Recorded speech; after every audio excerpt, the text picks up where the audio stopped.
Here, ons vra U seën oor ons erediens, ons vra U seën oor ons saamwees, ons vra U seën oor hierdie oomblik, Here, wat U as God en Koning, as Verlosser en Leidsman heilig. Amen.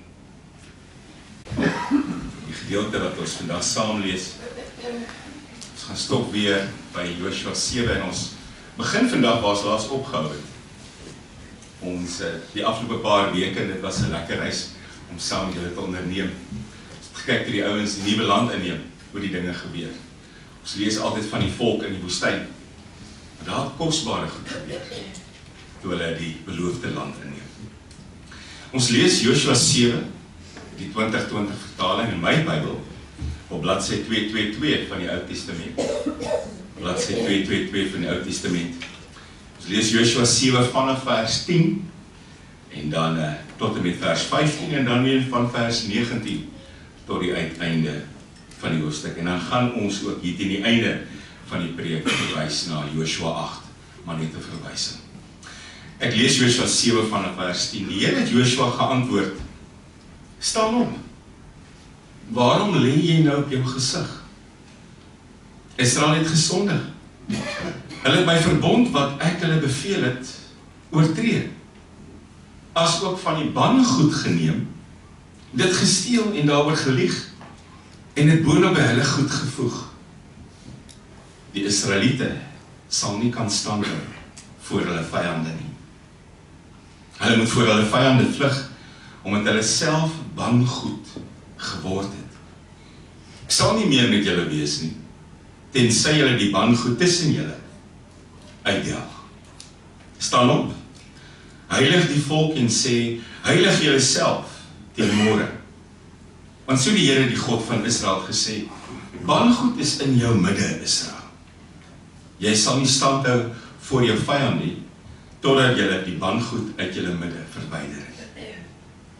Kom môreoggend nader volgens julle stamme. Die stam wat die Here uitwys, moet volgens familiegroepe naderkom, en die familiegroep wat die Here uitwys, moet volgens families naderkom, en die familie wat die Here uitwys, moet man vir man naderkom. Die een wat met die bangoed uitgewys word, moet verbrand word. Hy met alles wat aan hom behoort, omdat hy die verbond van die Here oortree en heiligskennis gepleeg het in Israel. En dan gebeur dit in die volgende paar verse soos God beveel het, en uiteindelik toe man vir man voor God verskyn, is daar 'n man met die naam van Achan. En nou lees ons vers 19. Joshua sê toe vir Achan: "My seun, gee tog eer aan die Here, die God van Israel, en bring lof aan hom. Vertel my tog wat jy gedoen het. Moenie vir my iets wegsteek nie." Achan het Joshua geantwoord en gesê: "Waarlik, dit is ek wat gesondig het teen die Here, die God van Israel. Dit is wat ek gedoen het. Ek het onder die buit een mooi koningsmantel uit Sinar, 200 sikkel silwer en 'n staaf goud wat 50 sikkel silwer weeg gesien. Ek het dit begeer en dit gevat. En kyk, dit is weggesteek in die grond binne in my tent. Die silwer is heel onder." Joshua het toe boodskappers gestuur, hulle het in die tent gehardloop, en sowaar dit was weggesteek in die tent met die silwer heel onder. Hulle het dit in die tent gehaal en na Joshua en al die Israeliete gebring. Hulle het dit voor die Here uitgeskit. Joshua en die hele Israel saam met hom neem toe vir Achan, afstammeling van Serach, met die silwer, die koningsmantel en die staafgoud, as ook sy seuns en dogters, sy beeste, sy donkies, sy kleinvee, sy tent en alles wat aan hom behoort. En hulle het hulle laat opgaan in die vallei van Agor. Joshua het gesê: "Hoe het jy ons in die ongeluk gestort? Vandag stort die Here jou in die ongeluk." Toe gooi die hele Israel hom met klippe dood. Die res het hulle verbrand en gestenig. Hulle het 'n groot hoop klippe op hom gepak, wat nog vandag daar is, en die Here se brandende toorn het bedaar. Daarom het hulle daardie plek Vallei van Agor genoem. Dit is vandag nog so. Ek lees net tot hier. Moeilike stukkie, maar 'n wonderlike woord waarin ons vandag kan vashou. Voordat ons verder luister, terwyl ons so bly sit, kom ons sluit ons oë. Here, ons lees ook vandag 'n gedeelte uit die woord van U wat ons nie altyd lees nie. Wanneer iemand deur die Bybel lees, is dit dalk 'n hoofstuk waardeur hulle sal lees, maar wanneer mense gewoonlik 'n stukkie kies om te lees, sal dit nie noodwendig Joshua 7 wees nie. Dit wat met hierdie ou gebeur klink maar net te breed en klink soos iets wat aan 'n manier van lewe behoort wat lankal verby is. Maar ek is ook vandag nog skuldig, Here. Soos hy. Ek weet het. Ek steel dalk nie altyd goud of silwer of 'n mantel uit Sinar nie. Maar ek doen iets dikwels, Here, almal van ons, asof U nie by is nie. Asof U nie sien nie, asof U nie kennis neem nie. Asof U gesig wegdraai op daardie oomblik, Here. Toe hierdie man uitgewys word, was dit U wat gesê het. Kry man vir man en U het hom uitgewys. Here, U weet alles. U sien alles. U sien ook, Here, wanneer ek nie wil hê U moet sien nie. U is op so 'n manier by my teenwoordig, Here, dat ek altyd moet lewe tot U eer. Is dit maklik? Gebeur dit sommer maar net? Of is dit iets waarin ek myself voortdurend moet wys? Help dit my, Here, dat U teenwoordig is, om die regte besluite te neem, om die goeie besluite te neem, om die regte manier te reageer. Want as dit my nie help nie, Here, dan neem ek nog nie U teenwoordigheid werklik ernstig. Dankie vir U geduld met ons, Here. Dankie vir U genade. As dit nie vir dit was nie, dan weet ek nie, Here. Dankie, Here, dat U U enigste gegee het by 'n punt waar ons uitgekom het as mens, toe geen verskoning meer kon help nie. Ons verwys so maklik na onsself as sondaars. Ons is verlostes, Here. Dis wie ons is. Dis my titel. Verloste. Vrygemaak deur bloed, skoon gewas deur bloed, kosbare bloed. Help my daaraan vashou.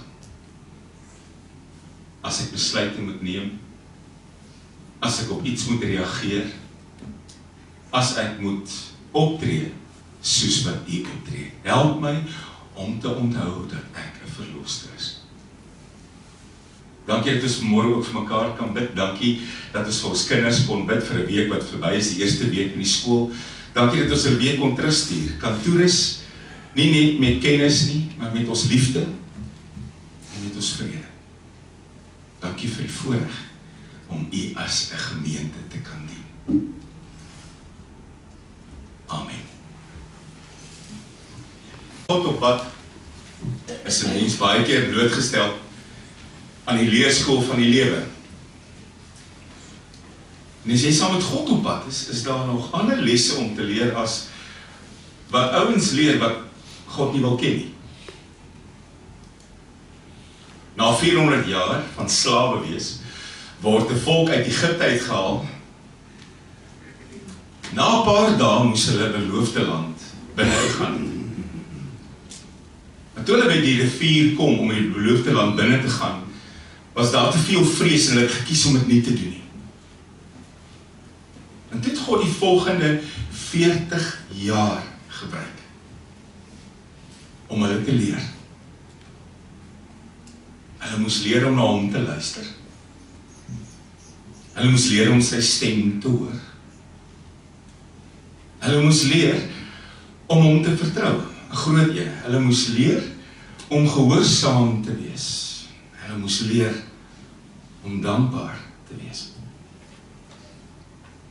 En as jy vandag na jou eie lewe kyk, is dit steeds dikwels moeilike lesse om te leer, veral om werklik te vertrou met 'n volgende stap in jou lewe en veral om hom gehoorsaam te wees, al lyk sy wil 'n bietjie anderster as jou wil. Maar na die 40 jaar in die woestyn, waar hulle geleer het, hopelik genoeg geleer het, kry Joshua die voorreg om hulle die beloofde land in te neem. Nou 40 jaar terug, was hy een van die verspieders wat oor is na die beloofde land, toen hy teruggekom en gesê, maar ons kan ingaan, want God is sterk. Maar die ander verspieders, het so 'n bietjie van hom verskil, die ouens het meer na hulle geluister. En nou kry Joshua die voorreg om hulle in te vat. En hy is 'n bietjie bang. Hy is maar so 'n bietjie oorweldig. En dan 'n paar weke terug praat God met hom, ons het toe daarby stilgestaan, en hy sê vir hom, terwyl ek by jou is, terwyl jy voor my lewe sal niemand teen jou kan staan hou nie. Wees dapper en wees sterk, want jy moet voorloop, terwyl hierdie volk die land inneem, wat ek aan julle voorvaders beloof het. En dan sê hy vir ons spesifiek iets, en jy kan dit weer gaan lees in Joshua 1, jy moet veral dapper en sterk wees, met die uitvoering van die wet, wat ouens gaan kanse vat.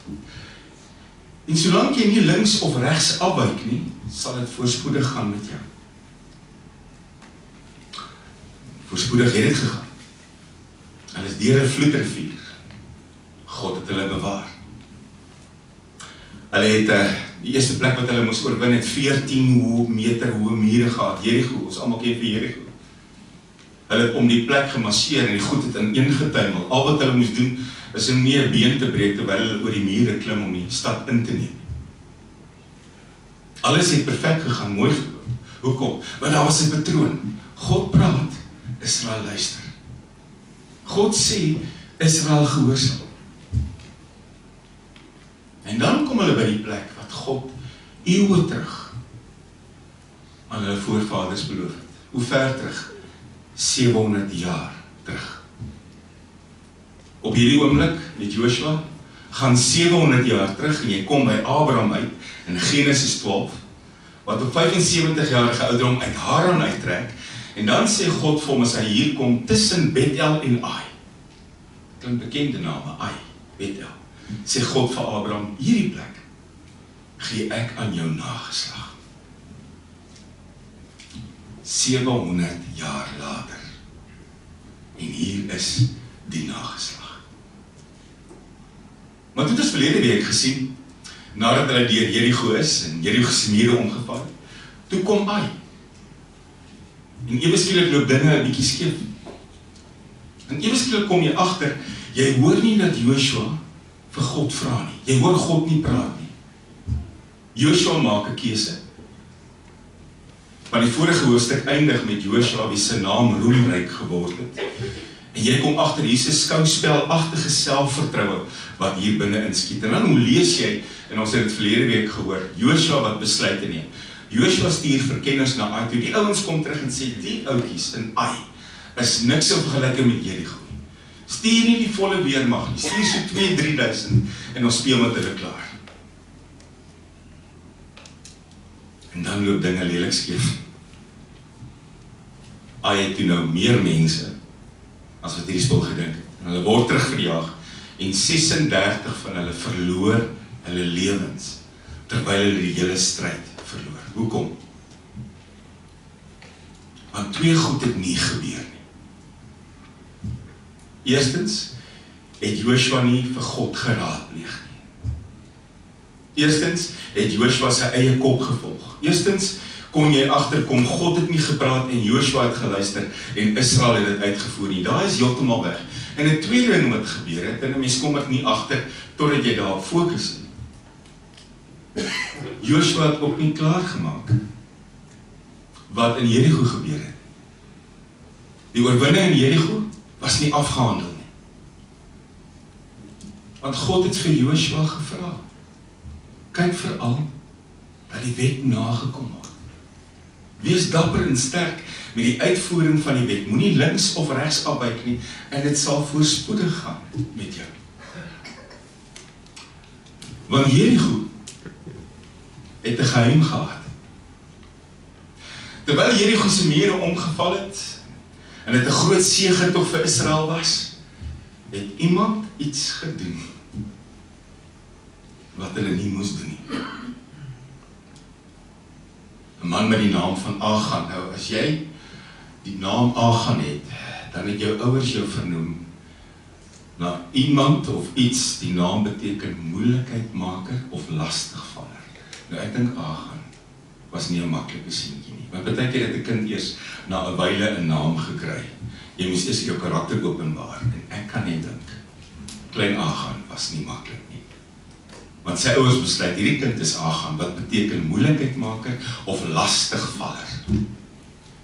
Klein Achan besien, maar hier is iets mooi. Klein Achan hou van blink goed en mooi goed. En terwyl almal veg dat die bloed loop, vang Achan se oog hierdie mooi goed en hierdie blink goed. En klein Achan besluit, maar ek wil dit hê. En hy vat vir hom 'n koningsmantel, en hy vat vir hom 200 sikkel silwer, en hy vat vir hom 'n hele stafie goud. En wat my klein kry hier, waar het hy dit weggesteek? Hoe het niemand gesien nie. Want vir al die koningsmantels, daai goed was groot. Koningse mantel, daai goed was groot en swaar. Jy rol hom nie vinnig op en steek hom onder 'n skild weg. Waar het klein Achan hierdie goed weggesteek? En die oomblik as hy dit doen, dan pleeg hy diefstal op 2 vlakke. Want God het voor die tyd gesê, voor Jerigo, vernietig alles. Maar die goud en die silwer en die brons en die yster moet na my toe kom. Kom na my skatkamers toe, hulle gaan iewers 'n tempel bou. Maar die res vernietig dit. So Achan het by God gesteel en Achan het goed gesteel wat eintlik vernietig moes word. As jy hierdie gedeelte lees, staan daar, hierdie mannetjie het trouweloos gehandel. Wat beteken dit? Die woord wat gebruik word, is gewoonlik die woord wat gebruik word wanneer iemand se oorspel uitgeken word. Hierdie ouetjie het trouweloos gehandel. En soos ons verlede week gesien het, dan gebeur Ai. Omdat daar 'n geheim saam met Jerigo gekom het, omdat die mense nie na God geluister het nie, word hulle lelik verslaan by Ai.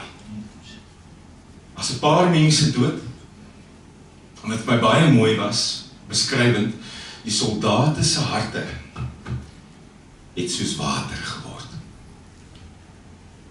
Dis 'n mooi Hebreëse idioom wat sê, hulle was totaal en al vernederd, magteloos en verslaan. En dan uiteindelik, as dit gebeur, dan kom Joshua terug na God.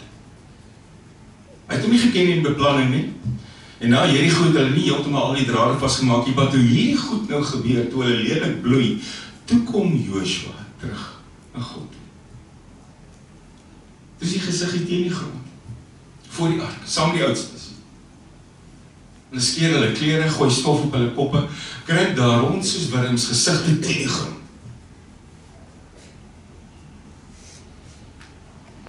En dan gebeur daar iets voor God, wat nog vandag in my en jou lewe gebeur. Moenie dink hy kruip daar rond om vergifnis nie. Moenie dink hy vra vir genade nie. Moenie dink hy bely sy sondes nie. Moenie dink dis eintlik uit berouheid nie. Hy kom terug na God toe en 2 goed gebeur weer eens.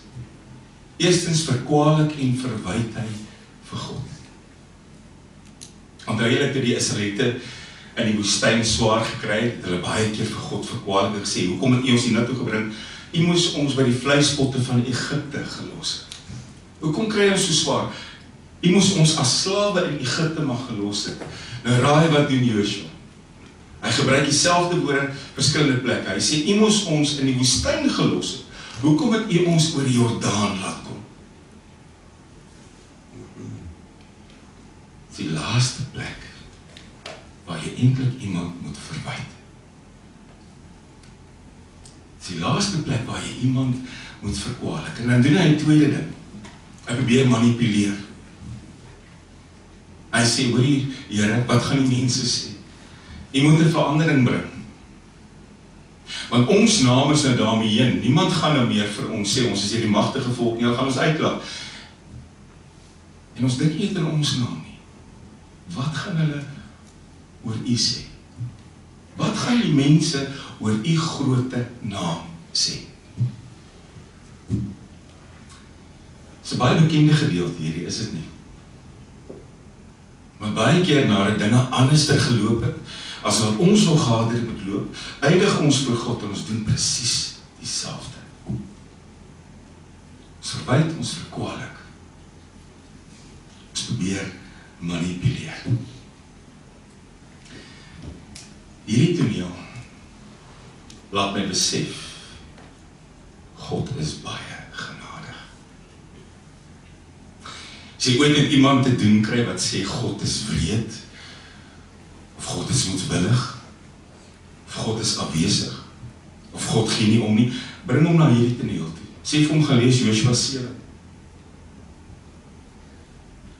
Hier kom ek agter, God is baie genadig,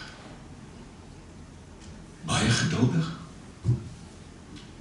baie lankmoedig. Want hierdie ouens kom vinnig agter verwyd, en manipulasie gaan jou nêrens bring nie. Om God te verkwalik, gaan niks verander nie. En die Here sê vers 10, tel op jou kop. Hou op rou. Staan op. Moenie voor my rondkruip nie. Doen selfondersoek en gaan stel reg wat verkeerd is. Iemand het iets gedoen, iemand het iets gevat, iemand het die wet oortree wat ek vir jou gesê het, kyk asseblief dat dit nie gebeur nie. Gaan terug en kry die kwaad uit. Gaan stel reg wat verkeerd geloop het. Verwyder hierdie bangoed uit julle uit, want anderster maak dit julle as volk ook bangoed. Bangoed is goed wat vernietig moet word. Ek het dit verlede week gesê en ek wil dit weer hierdie week vir jou sê. Ons vergeet soms. Ons leef in die teenwoordigheid van 'n heilige God. Ons sing, God is hier teenwoordig. Ons weet, God is altyd teenwoordig. Maar ons vergeet. Ons leef in die teenwoordigheid van 'n heilige God. Dis hy wat bewaar. Dis hy wat beskerm. Dis hy wat versorg. Dis hy wat seën. Maar moet hom nie misbruik nie. Moet hom nie onregmatig behandel nie. Moenie sy genade goedkoop maak nie. Moenie vir God soos 'n spanlid hanteer, 'n uitvoerende beampte, wat die keuses en die besluite wat jy maak, maar net moet uitvoer nie. Want hy is dit nie. Ons leef in die teenwoordigheid van 'n heilige God. En dis die groot gevaar in my en jou lewens, die oomblik as ek en jy aan God gewoond raak. Die oomblik as ek hom nie meer sien en eer as 'n heilige God by my nie. Die oomblik as ek aan sy teenwoordigheid gewoond raak, verootmoedig ek myself nie meer nie. Eer ek hom nie meer nie. Is ek nie meer dankbaar oor sy sorg en sy liefde en sy genade nie. Maar weet jy wat? Dit gebeur baie vinnig. Ouens word nader geroep. Uiteindelik val die vinger op Agan. God laat val die vinger op Agan. En dan sê hy in 7 vers 2, ek het begeer, ek het gesien, ek het begeer, en ek het gevat. Dis in my tent. Dis hoe sonde begin.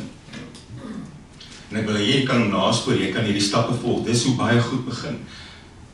Ek het gesien, ek het begeer, ek het gevat. En nou gaan dit affekteer. Sonde en skuld begin baie keer met die oë.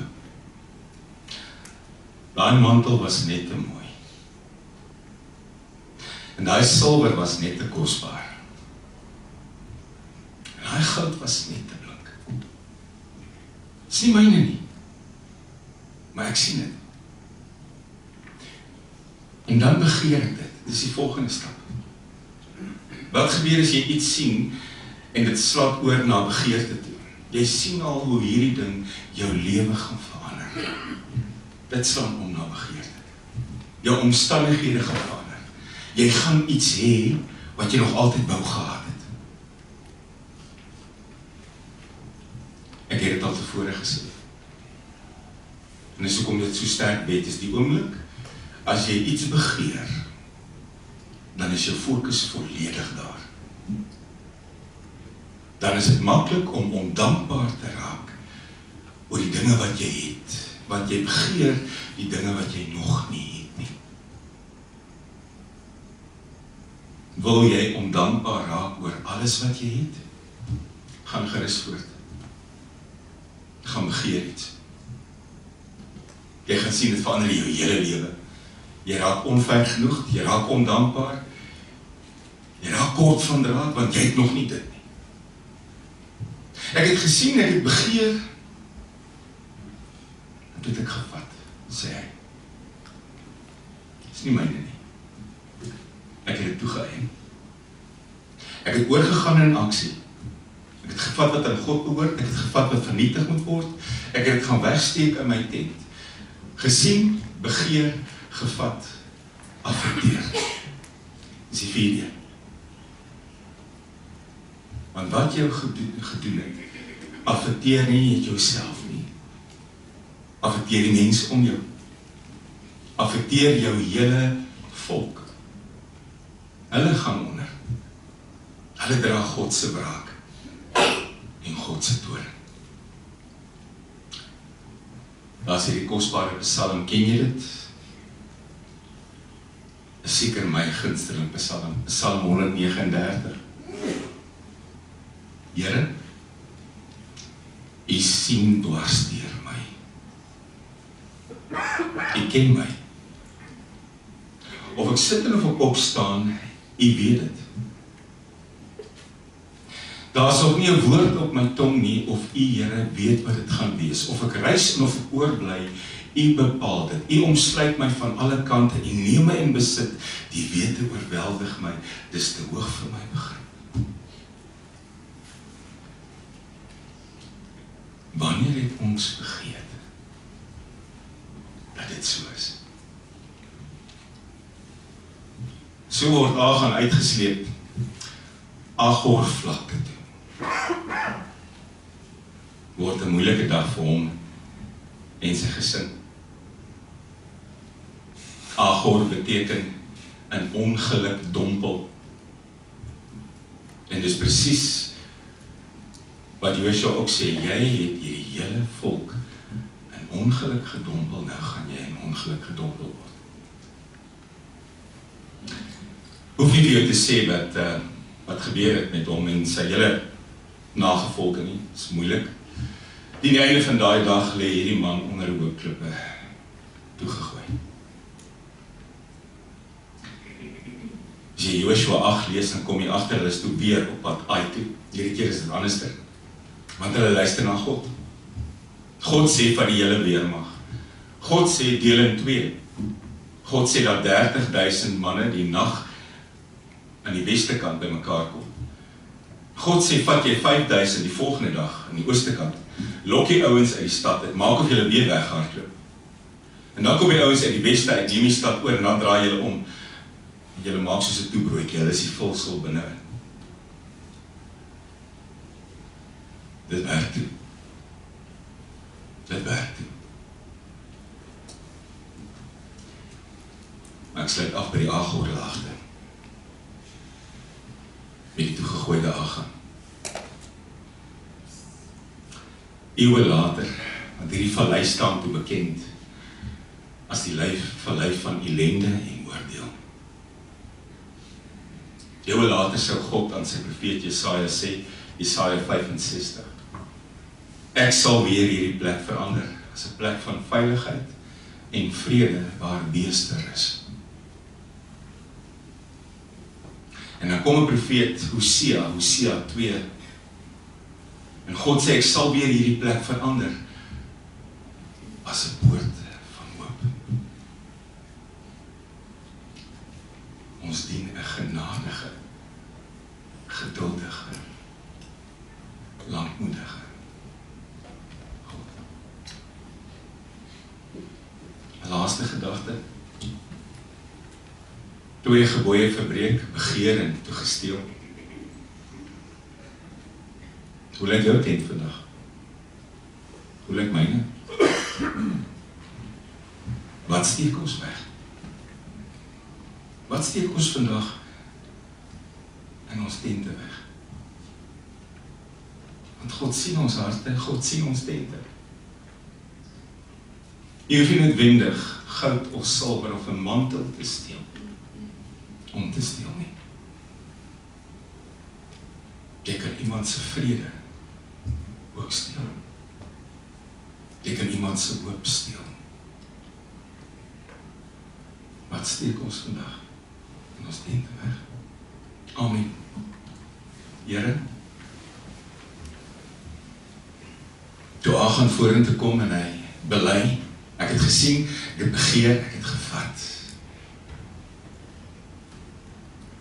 Dis het ook baie keer die storie van my lewe.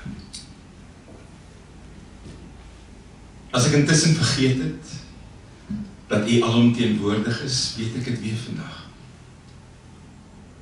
As ek intussen vergeet het, dat U teenwoordigheid heilig is, weet ek het weer vandag. As ek intussen vergeet het, dat U groot en magtig is, weet ek het vandag. En as ek intussen U genade goedkoop gemaak het, Here, help my, deur U Heilige Gees, om het nooit te doen nie. Amen. Seën van die Here, en elkeen van julle gaan in vrede. Die genade van ons Here Jesus Christus, die liefde van ons God, ons Vader, en die gemeenskap van die Heilige Gees, sal met elkeen bly.